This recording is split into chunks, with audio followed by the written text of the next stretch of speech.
He said it like a machine. Invalid beneficiary. His voice carried that detached calm of someone who's certain they've won. Everyone in the boardroom turned toward me, polite confusion, whispered curiosity. I just stared at him, at the man who used to sign my paychecks, toast my ideas, promise loyalty like it was currency. I didn't flinch, I didn't blink, because I knew something he didn't. We built the company together. Two dreamers in a 12 by 12 office, running on caffeine and blind ambition. I wrote the code. He wrote the checks. He used to call me his right hand. I believed him. Back then, when we talked about our future, he said, "We'll make it together or not at all." I laughed, thought it was a pact. Turns out, it was a forecast. Only one of us was supposed to make it. The first betrayal came quietly. A missing email thread. A deleted server log. Then a contract revision I never approved. One that moved my ownership to beneficiary status. A beautiful phrase that meant nothing. He looked me in the eye and said, "It's just a legal adjustment." I looked back and pretended to believe him. The discovery came on a rainy Thursday. He was in Dubai. I was in the office reviewing archived data before our IPO submission.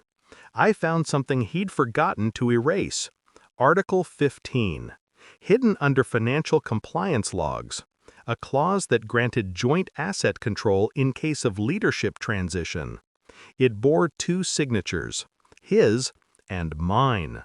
He thought he'd deleted it months ago, but I'd mirrored the servers, every byte, every keystroke, every lie. That's when the switch flipped. No anger, just precision. Cold, deliberate focus. I spent 6 months watching him, not with cameras, with patterns.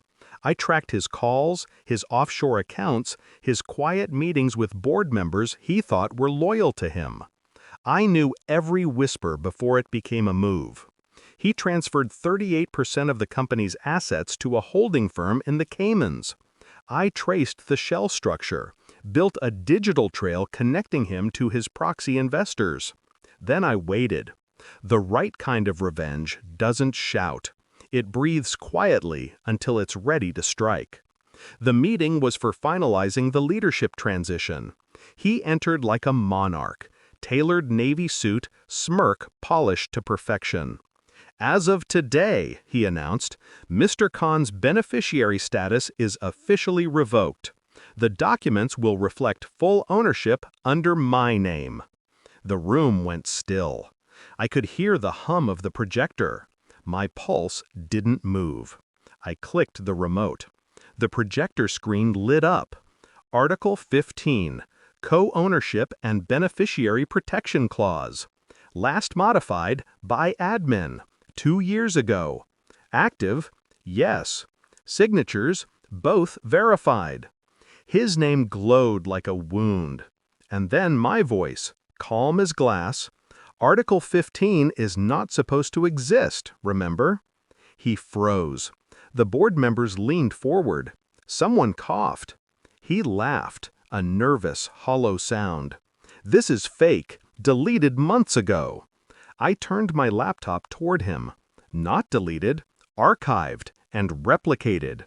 Every transaction you made since January routes through Article 15 authority, which means half of it is legally mine. The color drained from his face. He reached for the tablet, shaking hands, desperate clicks. Locked out. I'd already transferred control to the compliance auditor's office. They were watching the feed live. Then came the breaking point. "Wait, please, let's talk, privately." His voice cracked on please. 10 minutes later, security escorted him out. The press called it the Article 15 coup. They made me sound ruthless. Maybe I was. But ruthlessness is just justice with sharper edges. He lost his shares, his seat, his smile. I didn't need to see him again, but I did, once. Outside the courthouse, rain smearing the world into gray streaks. He looked at me like I was the ghost of something he'd buried. "I didn't mean for it to go this far," he said. I almost believed him. Almost. People say revenge doesn't bring peace. They're wrong. It brings silence, the kind that hums under your skin, steady, clean, final. Now, every time I sign a document, I see that glow on the screen.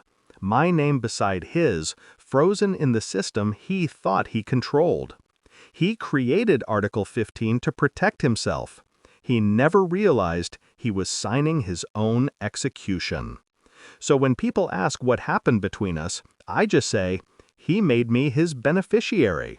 I simply collected.